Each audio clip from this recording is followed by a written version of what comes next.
Hi, welcome to Ghost Pepper Lollipop, where the takes are spicy, the host is sweet, and we engage the fact that multiple things can be true at the same time. We will be doing that this week as well. We are going to be looking at the rape pyramid in action through the stories of some people.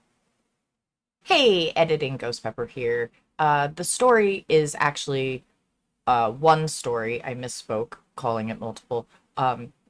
It it's one story about one person and how rape culture affect her and everyone she touched after that. After one of these stories is extreme, and I would like to challenge you to fully feel the feelings that it induces and explore those and why you feel that way. And maybe that will, excuse me, drive you to want to change things in real life. And that those feelings that this induces, those are very real ways that this culture affects you personally, whoever you are that's watching this. Now, I am going to content warning the hell out of this first story, especially. Also, I'm going to say um survivors of certain sorts of trauma, CSA, violent physical trauma, and SA should probably exit. As much as I appreciate you and love you and want you to be here engaging with us, I also don't want you to be harmed. And the things that I'm going to talk about are extremely hard and devastating to hear. And I understand and know from my own experience that you have to prepare your brain for these types of things. And I'm not sure that this is a safe space for you. So if you're a survivor of one of those things, I don't want to take away your autonomy in any way. And also, if this will be challenging for you, now's the time. Now is the time to go ahead and leave and do some amazing self-care, have a wonderful bubble bath, may eat some brownies, just go do something really awesome for you. The rest of you, I challenge you to sit through this. I challenge you to hear these stories. I challenge you to explore the feelings that they bring and to understand that those feelings are the very real way that rape culture hurts you too. This is going to be a rough one, y'all.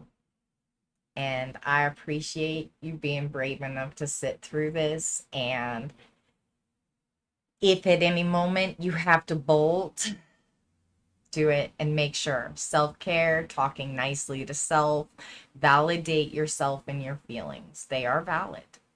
Even though I'm going to challenge you to feel them, I'm going to tell you they are valid. Your feelings are real. You feel them so that they can naturally pass through you. You feel them, you identify them, you let them go.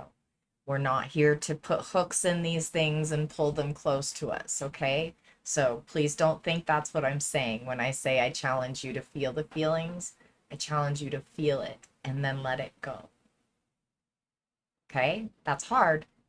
And that's why I ask the people with that already know they have this kind of trauma to exit stage left. So please, self-care, top of the list today, top of the list of things. I do want you to hear this. I do want you to understand this. And I need you to do really good self-care. Okay. I am changing the names to protect the living. Story of a person that does not get spoken about generously or kindly very often for very valid reasons. And the people that have suffered harm at her behaviors, I love those people. And so I've changed the names to protect those people. And also, she deserves to be spoken about with love and kindness. And I'm about to tell you why. I may fidget a bit this week. I usually try to prevent that. So I apologize if I'm a little fidgety. Um, Lainey was my sibling, adopted, and that doesn't negate that I loved Lainey. Lainey was challenging in a lot of ways, and it wasn't Lainey's fault. I mean, let's go. Lainey was part of a broken family. Her parents divorced when she was really, really young. Actually, I am actually not even certain uh, that they were ever married, to be honest with you. Um, Lainey lived with her mom, and her mom was a troubled person. Her mom used drugs and alcohol to cope with her own issues. And her mom was very physically abusive with her, even as a toddler and a small child.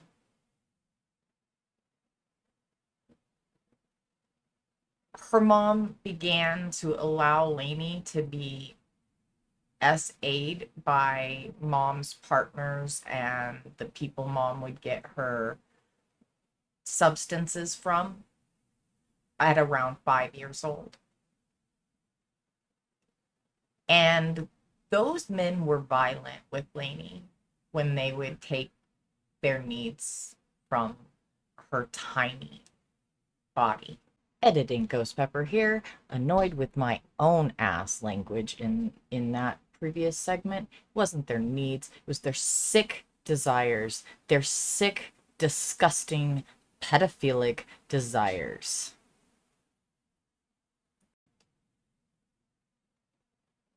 And that created deep fear and wounds in Lainey. At 8 years old, Lainey was rescued. Lainey got saved. Saved. CPS removed Lainey from her mom's care and put her in the care of her father at 8 years old. Lainey went there and for the first time in her tiny life was not physically harmed, not in a violent way. And that meant a lot to Lainey, to not have people hit her and physically hurt her in a mean way. That felt like safety. That felt like love.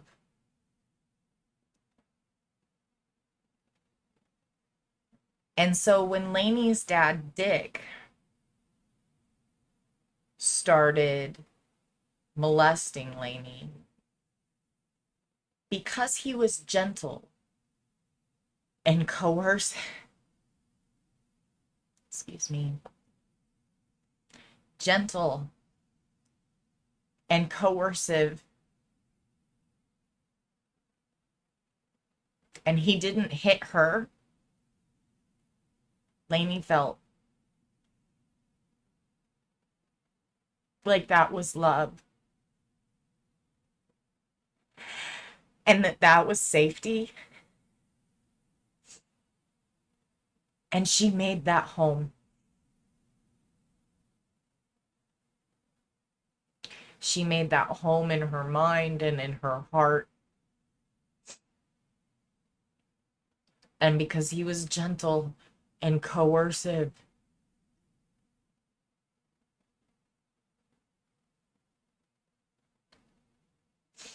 and he didn't hit her and hurt her, Lainey convinced herself that that was okay. And that what Dick was doing was okay. Editing Ghost Pepper here. There will be people that view this way that Lainey set her mind as weak or want to judge or feel like it's somehow her fault because she did that. She was 8 years old. That was the gentlest and kindest she had ever been treated. So when you judge how she set her mind to accept what Dick was doing, remember, he was gentle, and they weren't. And so it was a world of difference to an 8-year-old. And she convinced herself of that. And she loved him.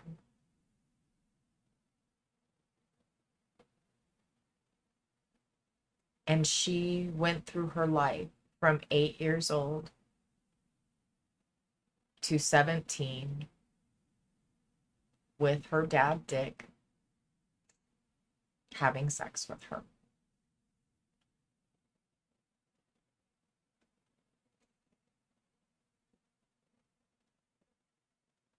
Dick also was a charming and manipulative criminal and fraudster. And he also got Lainey involved in his crimes.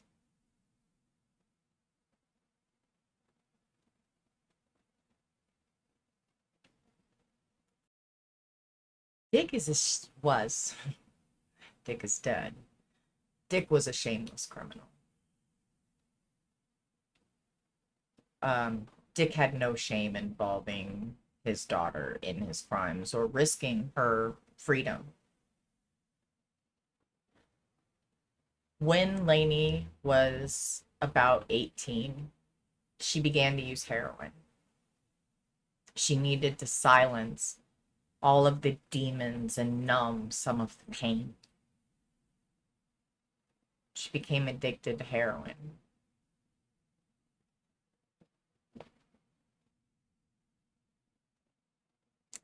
Lainey became pregnant. There's few stories, and there is an alleged dad that loves this child, and yay them. So we're gonna leave it there. Dick has never known this child, and this child has thankfully not known Dick since they were very small. So we don't.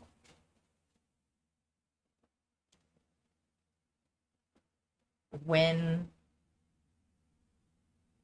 a child was 22 days old, Lainey was arrested for a fraud that Dick got her involved in. And I'm sorry, prior to that, she had been, when she'd gotten pregnant, she had gotten herself free of heroin and gotten onto methadone, which would be a safer option for her and the baby so that, you know, less harm. And so this baby also was born addicted. So this baby was in the hospital. When the baby was 22 days old, Lainey was arrested for fraud alongside of Dick. And that began a process where that baby would eventually be removed from Lainey's custody and care and be adopted by a family member for that child's safety. And that broke Lainey in a way. Lainey loved that little baby. And I didn't know Lainey then, for the record. I know the things that Lainey told me. And she loved that baby. She didn't know how to be a good mom. She just wanted somebody that would love her completely, that she could love completely. And she didn't know how to do that. And she messed up. And she let that baby get hurt. And that baby had to be taken away for that baby's safety.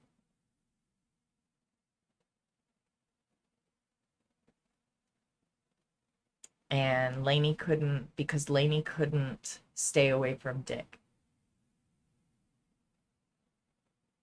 Lainey couldn't let Dick go. She couldn't not have Dick in her life. Lainey lived with Dick from the time she was 8 years old until she died at 44 years old. Lainey never left Dick.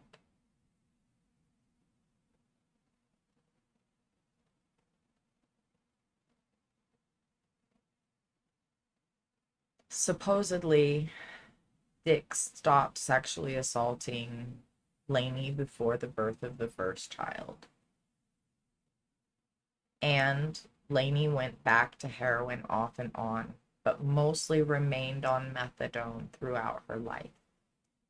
When Lainey was going through that process, Lainey had a wife who would later transition because he wasn't a woman. He was a man. He just wasn't out yet. And we're gonna call him Ben. And Ben advocated to Lainey to let that child go and that they could build their own family. Um, and tried to help Lainey get through and process that in the way that Ben knew how. Editing Ghost Pepper here. I don't want to leave that and make Ben sound icky.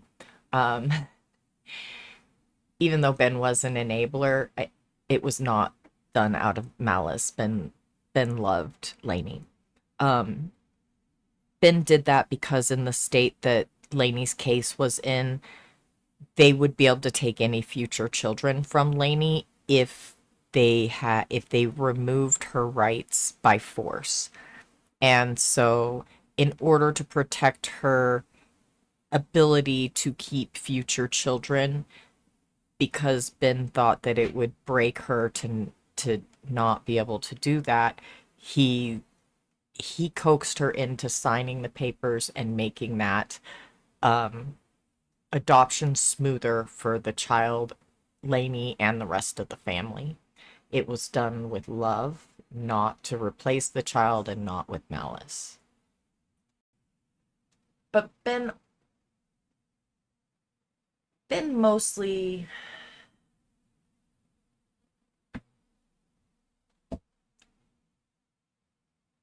allowed Lainey to live in her trauma. Ben didn't know how to help Lainey leave her trauma, and Lainey was so adamant about forgiving Dick and wanting Dick in her life that most people didn't push back. Nobody really pushed back against that throughout her life. And when she was in her 30s, Ben and Lainey found a young man who was about, I want to say, 18 or 20 years old, who would act as a sperm donor. That was the original plan. Keep in mind, Lainey was still on methadone and had no therapy or anything for her trauma. And Dick lived with Ben and Lainey still. They found a young man with a lot of his own trauma. Corey has a lot of his own trauma. Corey is a foster kid. He was in the military when they found him. Lainey was married to a military person acting as his beard while he was acting as her beard. And so when they met Corey, they were able, because of who Corey is and his trauma, and Corey is the savior type. Corey wants to fix the whole world, and especially the person in front of him.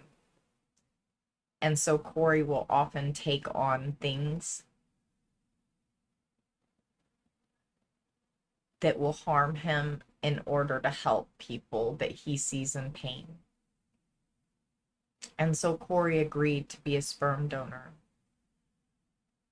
and to help these people have their own children. And they moved Corey into the home with them.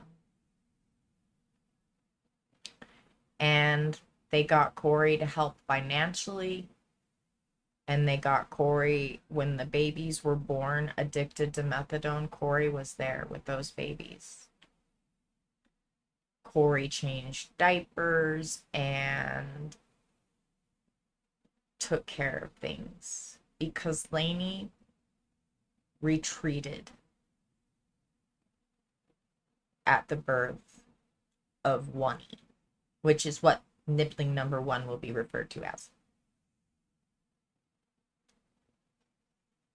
Whether that be the trauma awakening in a certain way, or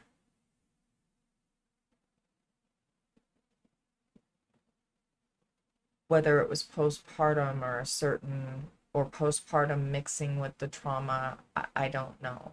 But Lainey retreated. Lainey began to disappear into her medication, and she would have the methadone as well as benzos, and oftentimes just be nodding.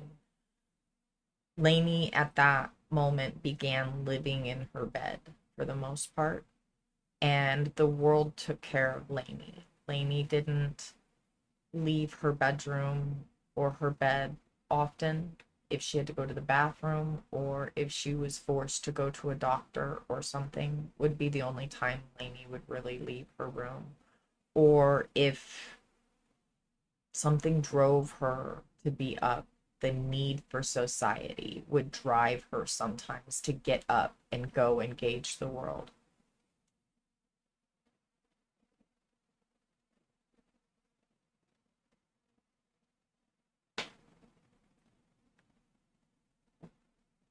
Corey and Ben did most of the work in the home, and they did all of the financial care. And Lainey would do some care for Wani. Mostly Corey and Ben took care of that baby. And Lainey slept or was zoned out in a state. Lainey couldn't handle the world. It was too loud and it was too much for her.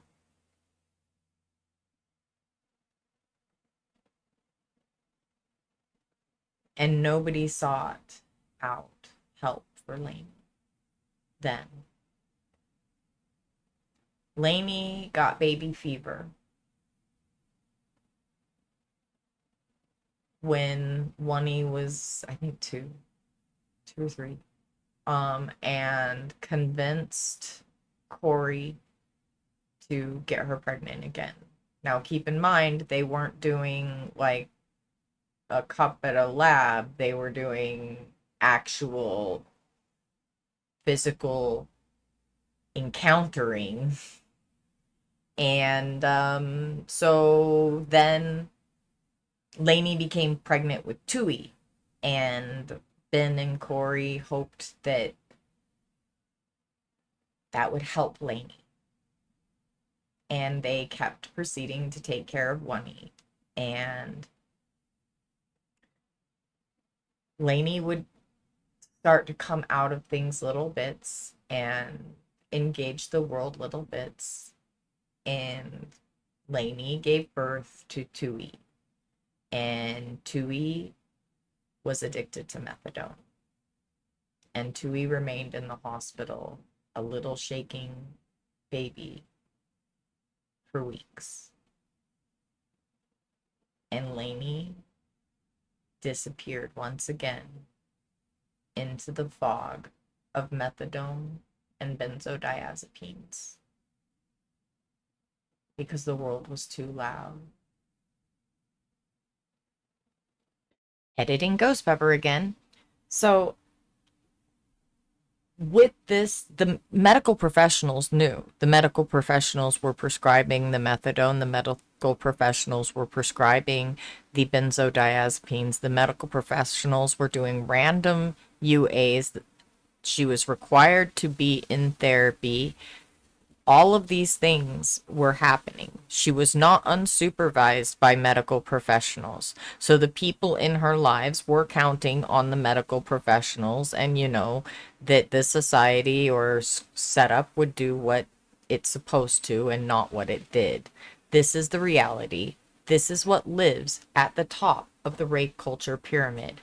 You can try to blame Dick, you can try to blame society, and both are valid. They're both to blame as well. And this is rape culture.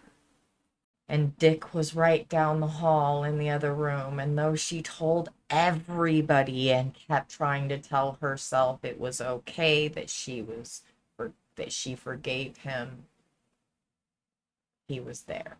His face was there every day. His voice was there every day.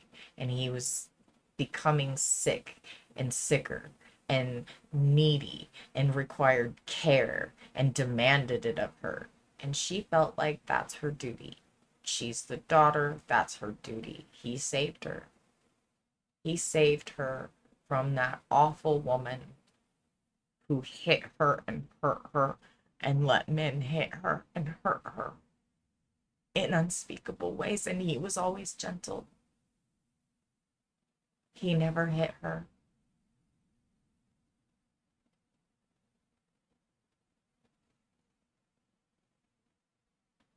But he was there because she could not let him go. And so she disappeared. She left the world instead into those medications and into that fog where everything was numb. And she would come out of it little bits and explore the world a little bit. She got baby fever again.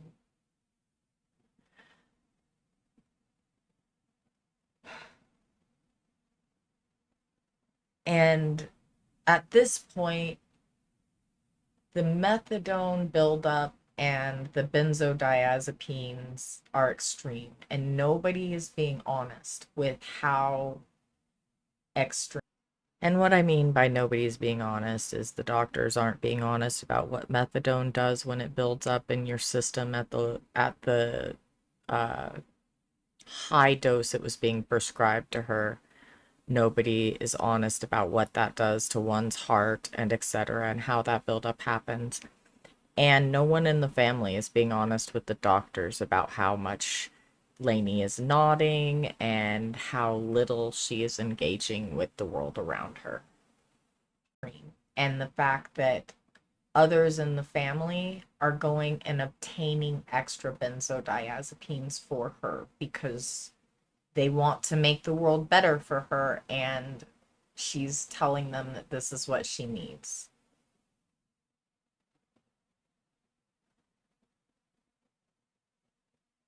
Mainly Dick is, okay? Dick is doing this. And everybody else doesn't want her to come to harm, and so they're abiding things that are happening.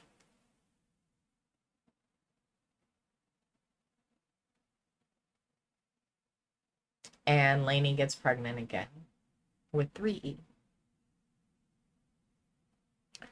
3E is the most desperately sick of them all at birth.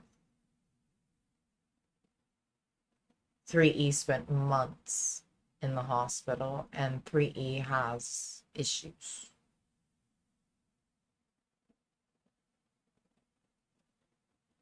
And Lainey retreated again. And Corey and Ben had to pick up the pieces. And then it was too much for Ben. And Ben couldn't deny who he was anymore, and he couldn't keep trying to manage the world for her. And so he left.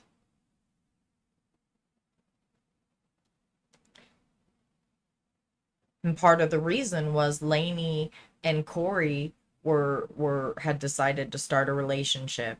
That was the way to do it. They were gonna be the family together. That's the way to do it. And so Ben left. And Corey tried to be with Lainey. And Lainey is not.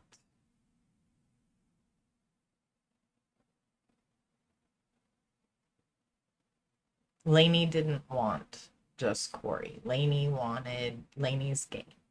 Lainey wanted to be with a woman. Lainey didn't even want to be with Ben once Ben was transitioning because Lainey's gay.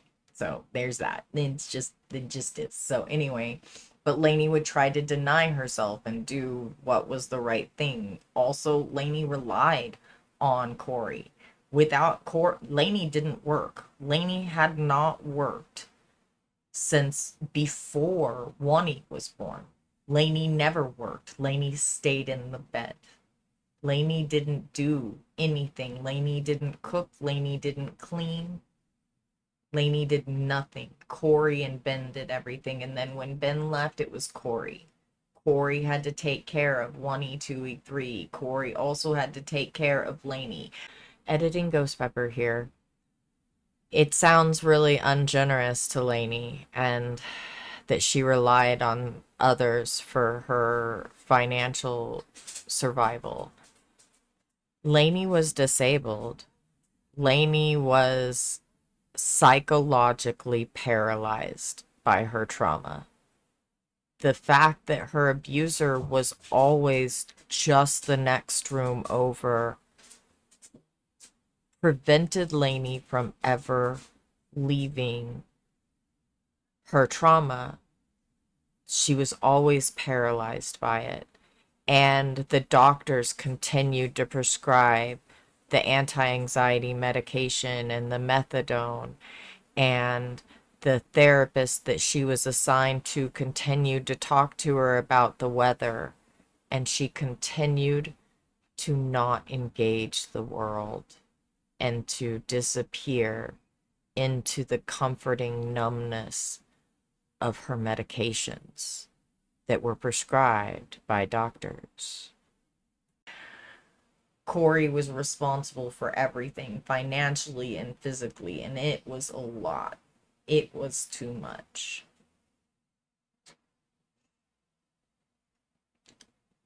Lainey decided to come out into the world and dip her toes into the world. And Lainey began to date my roommate. And I got to know Lainey. And I didn't understand how deep a lot of this went when I first met Lainey, or even until near the end. And I have had many challenges with Lainey, and also she deserves to be remembered with some love, because remember, Dick was there every moment. She would not let go of him. So Lainey began dating my roommate. We become friendly. I get to know Corey and the children's. I have trauma. Lainey has trauma. Friendship happens. And also, she needed to be seen. And I saw her. And I think she felt that I saw her.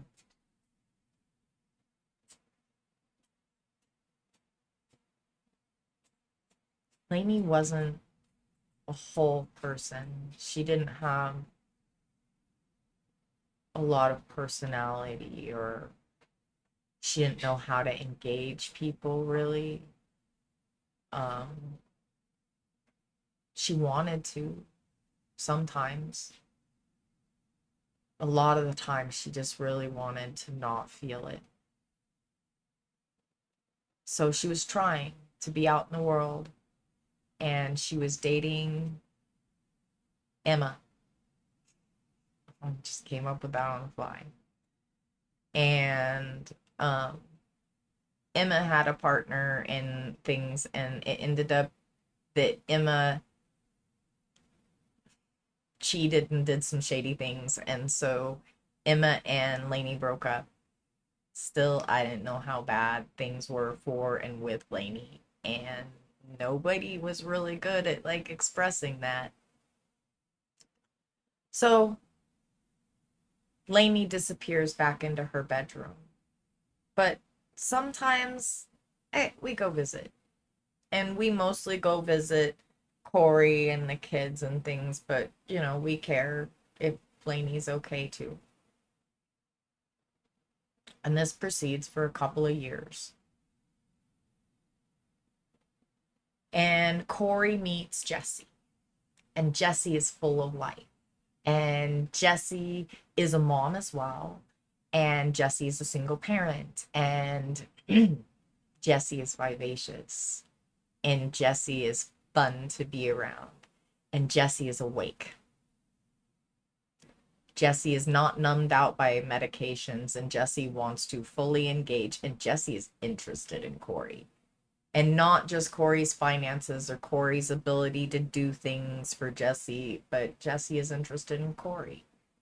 And Corey loves that. And Corey has been in this situation since he was like 18 years old, and he doesn't know. He hasn't had this where somebody's full on into him. And Corey's a little broken in his own right, you know? He was a neglected kid, grew up in the system, and he stayed because he was trauma bonded at a young age. And he wanted to do the right thing, and he wanted to help people. And so Corey moves Jesse in, and they can't handle the chaos that is Lainey.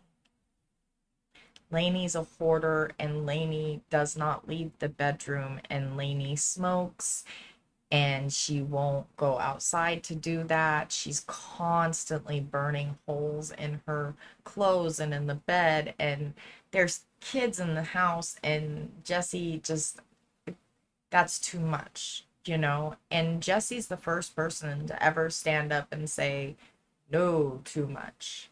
And it was very icky in that house. Like, it was icky. It was icky.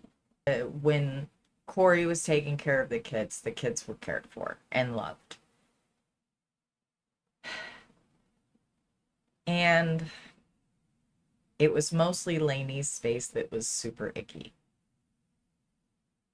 Well, Jesse convinces Corey that this can't persist, this can't continue, and that Lainey needs to not be in the house. And so they go about it in a shitty, shady way.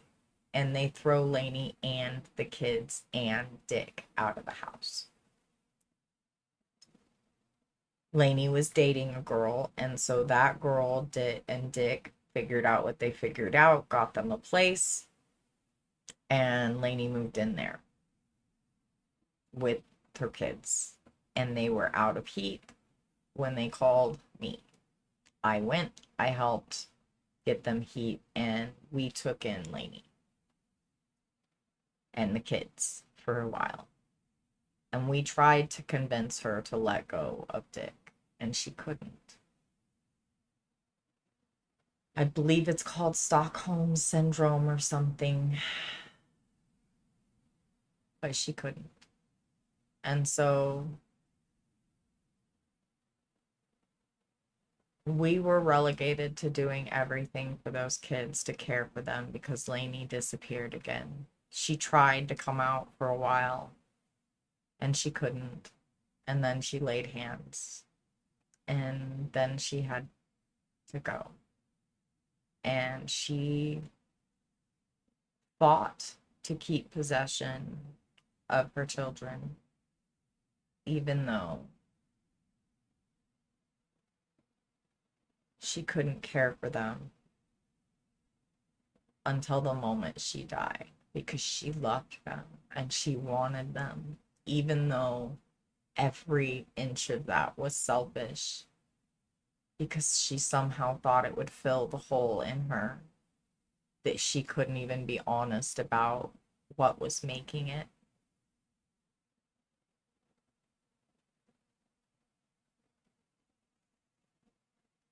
Lainey fell and hit her head in January,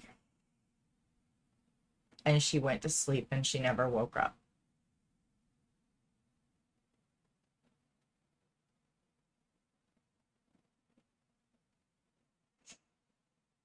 And no one speaks kindly of Lainey.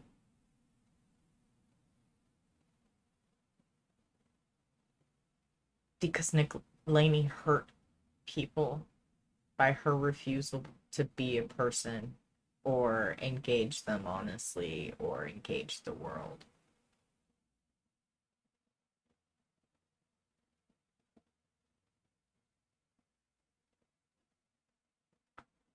She couldn't take help when it was offered. She couldn't let go of her abuser. She couldn't let go of the fact that society told her that that was her parent. She felt like he saved her because he was not violent with her.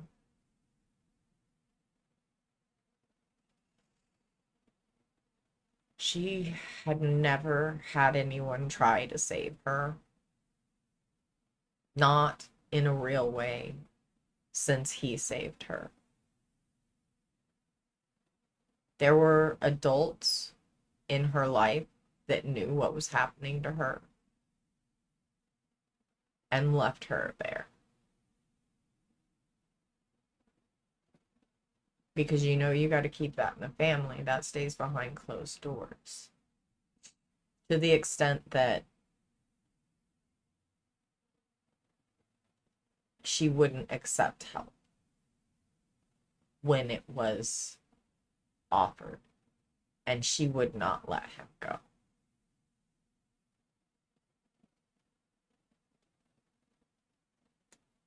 So he outlived her, and he got away with it. And he got to go into a nursing home when she died. He had never had to go into a nursing home before because she made sure of it. And he had to go into a nursing home when she died. And his weak, coward ass starved himself to death.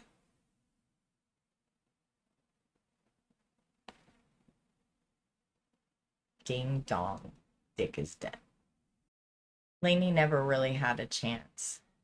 And Lainey never processed her feelings or felt her feelings. Lainey ran away from her feelings at every opportunity. What happened to Lainey shouldn't happen. And further, if it ever does, that man shouldn't have that much access to her her whole life. To never give her a chance to ever be a person. Lainey had the emotional maturity of a 5-year-old. And she deserved love. She was awful to deal with. And she was hurt and she needed care. And she was horrendous to the people that tried to help her sometimes.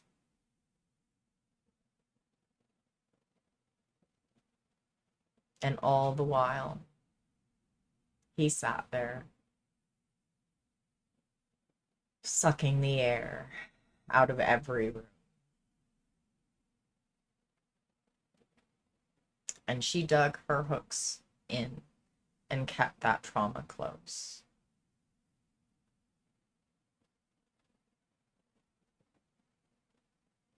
She couldn't understand how or why anyone would, as an adult, would want to help her, and she couldn't recognize real help when it did try to come for her. And more than anything, that's sad.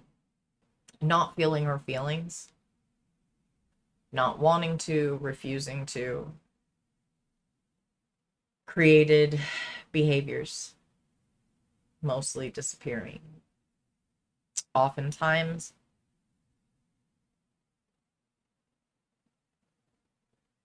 men do the same, only they disappear into the ragey parts and the active parts, the violent parts.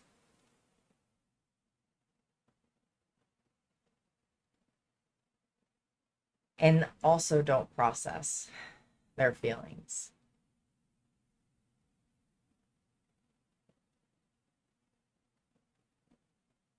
And I think that we really need to process some feelings.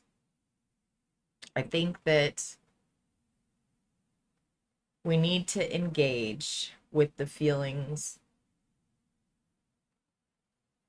that we have around this topic and this subject and this story. And we need to validate those feelings. And we need to feel them. And then we need to let them go and do something to change that cycle. Because the cat call leads to Lainey. The casual grab of some strange woman's ass in public leads to Lainey. Every one of those behaviors is an acceptance and a compliance with what happened to Lainey.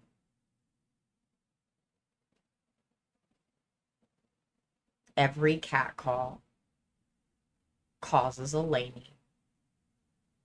Every casual grope causes a Lainey.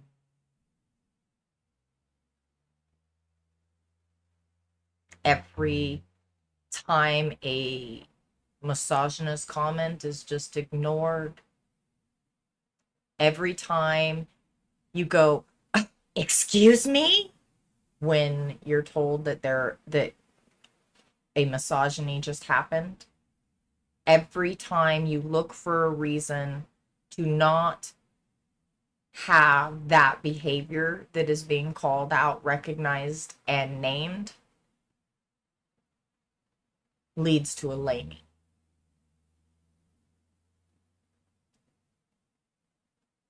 And I need you to feel that. And it's gonna suck. It's gonna hurt. And you didn't even know her. And I know it was gonna hurt. I knew her. I knew the good parts of her. I knew the parts that deserved to be a person that never got to be complete. And it hurts to feel those feelings. And they're valid. And they're real. And I don't want other people to go through what she did. And so we have to have this conversation and we have to feel these feelings, and then we have to go out and do the work that prevents this from happening, that prevents the next link.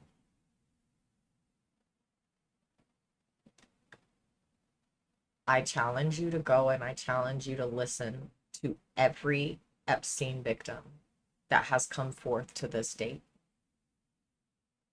I want you to hear them.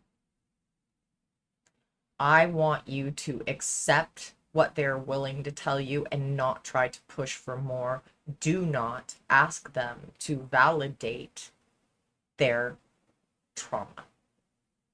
Do not ask them to prove to you that their feelings are real, or that that dirty, disgusting man did what he did, because I will tell you that I heard from Dick's own face what he did and how he thought it was okay because he was not violent in it.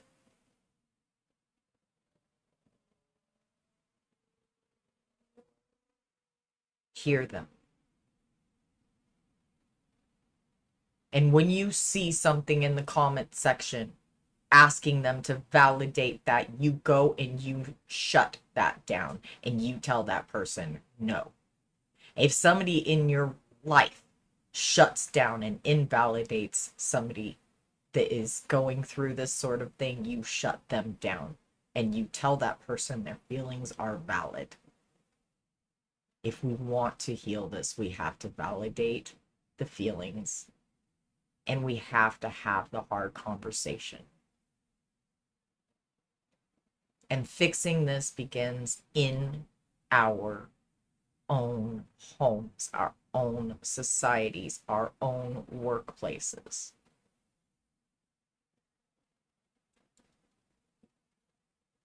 We normalize what is okay around us and in our spaces.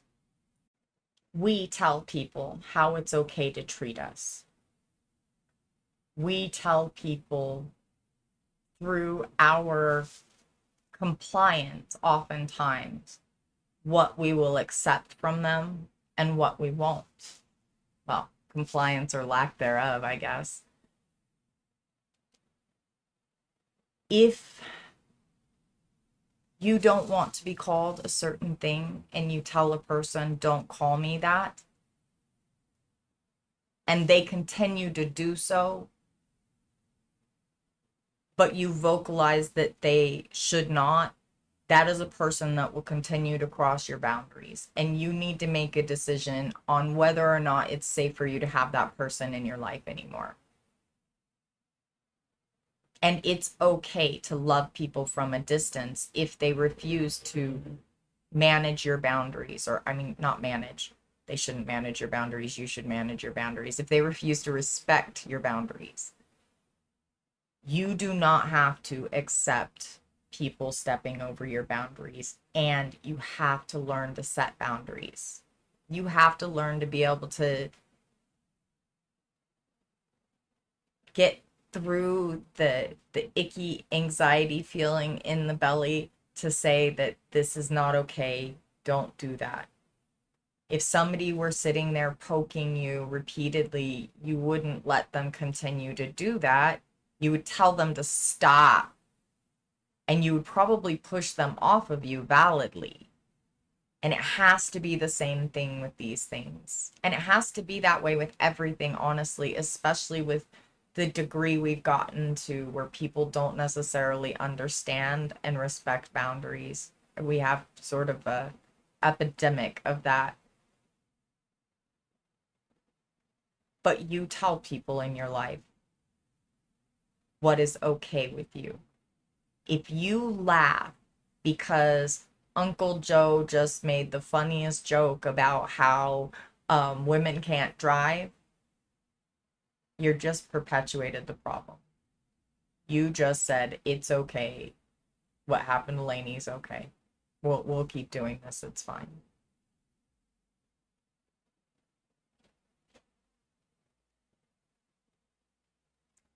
I'm not going to say that nicer or less triggering because we need to see it for its reality or we won't fix it. And that is its reality. Lainey is real. What happened to her is real. And there are 3 babies in this world without a mom because of it. 3 babies that were brought into the world in the most pain you can imagine a human experiencing. This system is going to continue to perpetuate this until and unless we stand up against it in real ways in our community every day. I challenge you to listen to every Epstein victim. Every one of their stories matters, and every one of them was hard for them to tell. And think of their strength. They have a lot of it to go out there and do what they're doing.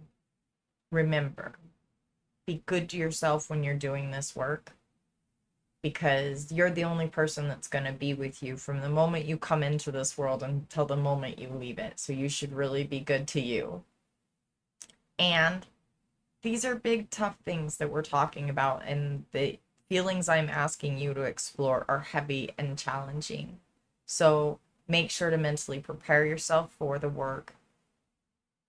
Do the self care that you need. Give yourself all of the care that you need when you're doing this work.